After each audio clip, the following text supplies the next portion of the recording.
बोलो जयकारा, बोल मेरे श्री गुरु महाराज की जय। गुरुमुखो, प्रभु मिलन के जितने भी साधन हैं, उन साधनों में सबसे श्रेष्ठ व उच्च स्थान प्रभु प्रेम को ही दिया गया है। यह प्रभु मिलन की सबसे उच्चतम सीढ़ी कही गई है, जिस पर चढ़कर भक्ति मार्ग पर चलने वालों को अपने लक्ष्य स्थान तक पहुंचना होता है। सच्चा प्रेम ही एक ऐसा साधन है जिसमें सब ज्ञान वह योग आदि साधन स्वयमेव आ जाते हैं। वर्षों की कठिन तपस्या से जो सफलता प्राप्त की जा सकती है, उसी लक्ष्य सिद्धि को सच्चा प्रेम पलक भर में प्राप्त कर लेता है, जैसे कि इस दृष्टांत से स्पष्ट हुआ है। द्वापर युग की बात है। एक तपस्वी साधु यमुना नदी के तीर पर गोकुल ग्राम के निकट एक रमणीय स्थान देखकर रहने लगा। उस समय भगवान श्री कृष्णचंद्र जी का अभी अवतरण न हुआ था। उस तपस्या ने अपने सद्गुरु से यह सुन रखा था कि इसी स्थान पर ही 16 कला संपूर्ण भगवान श्री कृष्णचंद्र जी मृत्यु लोक में प्रेम की विचित्र लीलाएं करने के लिए अवतरित होंगे। तब उस समय तुम उनके दर्शन करना। अपने सद्गुरु से इस प्रकार के वचन सुनकर वह उनके प्रेम में लीलाओं का दिव्य आनंद प्राप्त करने की लालसा से ही उस साधु ने गोकुल ग्राम के समीप ही आश्रम बनाया था। योग साधना और तपस्या करना यही उसका नित्य प्रति नियम बन गया था। परंतु इतनी कड़ी साधना करने के उपरांत भी उसके मन में इच्छा पूर्ण न हुई। उसके पश्चात एक बार वे ऐसे समाधिस्थ हुए कि उन्हें बाहरी जगत का कुछ ज्ञान ही न रहा। लंबी अवधि के पश्चात जब उनकी समाधि खुली और वे अपनी गुफा से बाहर आए, तब इधर मृत्युलोक में भगवान श्री कृष्ण जी का अवतार हो चुका था तथा समस्त गोकुल ग्राम में नित्य प्रति नई रास लीलाएं वह प्रेम के कौतुक होते रहते थे। एक दिन कुछ गोपियों पानी भरने के लिए तपस्या बाबा जी की कुटिया के निकट आई और परस्पर भगवान के प्रेमीय सुंदर लीलाओं की चर्चा कर रही थी। उन सरल हृदय वाली गोपियों का भगवान के प्रति जो अनन्य प्रेम था, वह किसी से छिपा हुआ तो है नहीं। उस समय साधु ने प्रभु चर्चा सुनी और गोपियों के समीप आए। तपस्वी को सामने खड़ा देख गोपियों ने प्रणाम किया। फिर पूर्वतः प्रभु प्रेम की चर्चा करने में तल्लीन हो गए। प्रेम में ही बातें सुनकर उन्हें तपस्या साधु ने गोपियों से प्रश्न किया, क्या सचमुच ही श्री कृष्ण जी का गोकुल में अवतार हो चुका है? तब उन्होंने बताया, हाँ, हम तो उनके प्रतिदिन ही साक्षात दर्शन पाते हैं तथा अनेक प्रकार के प्रेम लीलाएं उनसे करने का सौभाग्य भी हमें प्राप्त है। पुनः आचार्य मुद्रा से पूछने लगी, क्या आपको उनके मुखमंडल पर अवतार लेने का भी पता नहीं? आप कौन सी दुनिया में रहते हैं?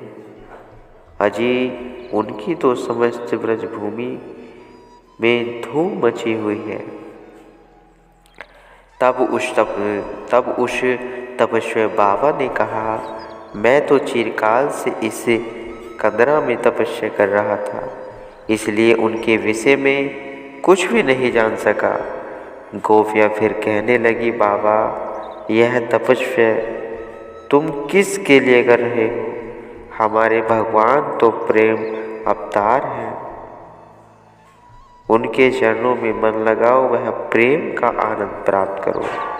बाबा जी ने ठंडी सांस भर कर कहा, हे गोपियों, मेरे इतने सौभाग्य कहाँ, फिर भी मैं उन्हीं के दर्शन वह सुंदर लीलाएं देखने के लिए बहुत आतुर हूँ। तपस्या भी इसी उद्देश्य से कर रहा हूँ।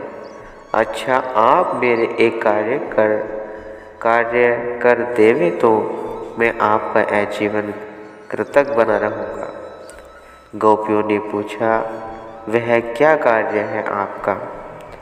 तपस्वी महाराज बोले, मुझे भगवान श्री कृष्ण चंद्र जी के श्री दर्शन पाने की तीव्र अभिलाषा है। अतः जब तुम उनके दर्शन करने जाओगे तो मेरी ओर से युगल कर बांध कर यह विनय करना, अमुक स्थान पर एक बाबा आपके दर्शन पाने की लालसा में कई वर्षों से तपस्या कर रहा है। उसे कब आपके श्री दर्शन करने का सौभाग्य प्राप्त होगा। गोपियों ने बाबा जी को यह संदेश श्री भगवान के चरणों में पहुंचा देने का वचन दिया। तब वे तपस्वी पुनः बोले, वहाँ से जो उत्तर मिले वह भी मुझे शीघ्र आकर सुनाना। गोपियों ने वापसी उत्तर देने का भी वचन दिया और अपने अपने कलश उठाकर अपने घरों की ओर चलती बनी। सायंकाल की रास लीला के समय श्री भगवान के चरणों में उस साधु के विषय में गोपियों ने विनय की तथा उनका दिया संदेश भी कह सुनाया।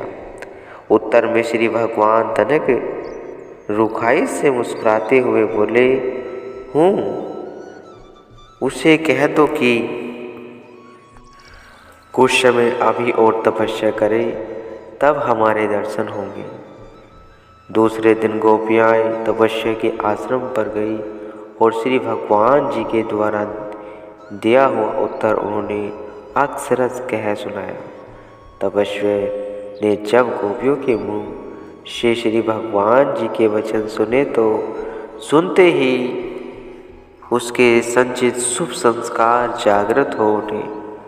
वह प्रेमो उन्मत्त वो प्रभु आंसू बहाता हुआ हर्ष से नाचने लगा और उसी तन्मयता मस्ती में यह गुनगुनाने लगा, हाँ, मेरे भगवान कितने दयालु हैं कि उन्होंने मेरी विनय स्वीकृत कर मुझ दास को दर्शन देना स्वीकार कर लिया है।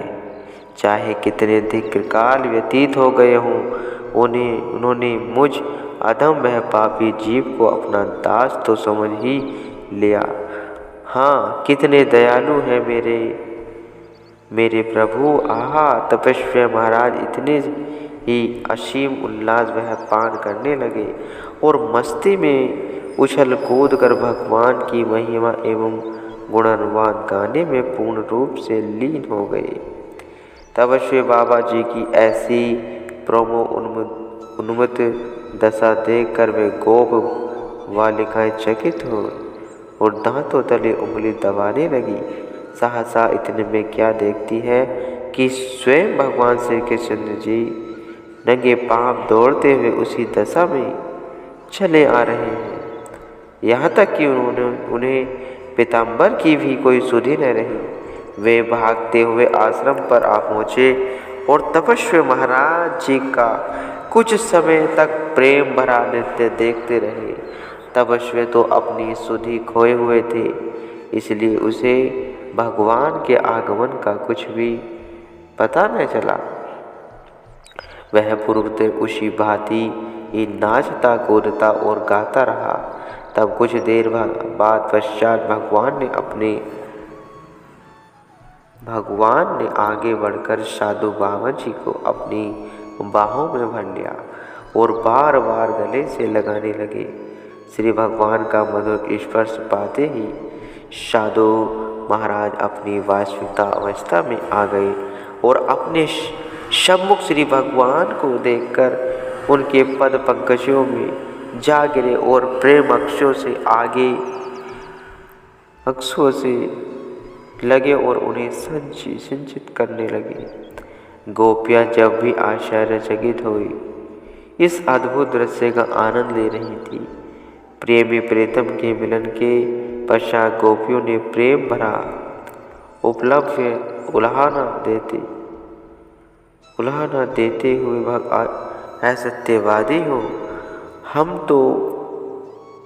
हमसे तो यह कहा कि इस तपस्या को अत्यधिक तपस्या करने का पश्चात दर्शन होंगे, परंतु आप तो अभी हमारे यहाँ होते ही पहुँच गए।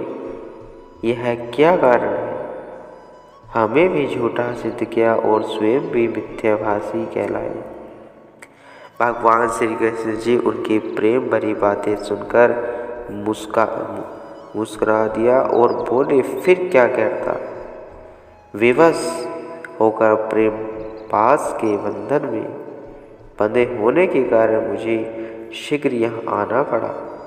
कारण जब कोई मुझे प्रेम जंजीर से बांध कर खींचता है तब मुझसे भी नहीं रह जाता।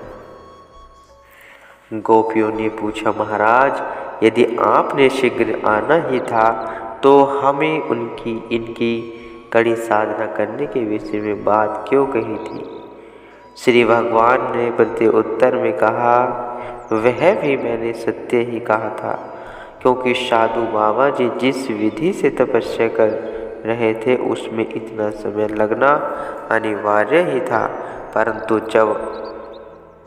जबकि तुमने इनको मेरा संदेश सुनाया तो इनके पूर्व जन्मों के शुभ संस्कार जागृत हो उठे और ये एकदम ही यहूदी की चाल छोड़कर विहंग की गति पर आ गए। एकाएक इनके हृदय सागर में प्रेम की लहरें उछले भरने लगी। अपने तन मन की सुधि को बुलाकर प्रेम विभोर हो गए। तन्मयता की जिस दुर्लभ अवस्था में पहुँचने की इन्हें कई वर्षों तक साधना की आवश्यकता थी, उसी मंजिल को सच्चे प्रेम के द्वारा इन्होंने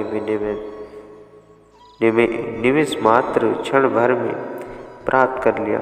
वैसे तुम जानती ही हो कि सच्चे प्रेम और तड़प में कैसी शक्ति निहित है। तुमने भी तो मुझे प्रेम मंत्र द्वारा अपने वशीभूत कर लिया है। केवल मात्र सच्चा और निर्मल प्रेम ही मुझे अपने अधीन कर सकता है। मुझे पाने की जो दुर्गम मंजिल है वह साधना करने के द्वारा कई जन्मों में पूर्ण हो सकती है। उसी मंजिल को मेरा सच्चा वह अनन्य प्रेम वह सच्ची तड़प द्वारा पलक झपकते ही प्राप्त कर लेता है। भगवान श्री कृष्णचंद्र जी के ये अनमोल वचन सुनकर गोपिकाओं का संचय जाता रहा और वे भगवान के प्रेम में डूबी हुई भगवान व उनके भक्त के अलौकिक प्रेम की चर्चा करते हुए अपने अपने घरों की ओर लौट गई। तात्पर्य यही है कि भगवान का सत्कार करने के लिए जिज्ञासु को आत्मविस्मृति पैदा करने की परम आवश्यकता है। अनन्य प्रेम वह सच्ची लगन का भाव होना ही चाहिए। प्रीतम से मिलने की तीव्र उत्कृष्टता जब जाग उठती है तब स्वयं ही प्रभु अपने प्रेमी को दर्शन दे देते हैं। वे जीव अति सौभाग्यशाली हैं जिनके दिलों में अपने इष्टदेव सद्गुरु के प्रति सच्चा प्रेम चरम सीमा पे है। उनका जीवन ही संसार में धन्य हो सकता है। गुरुमुख हो।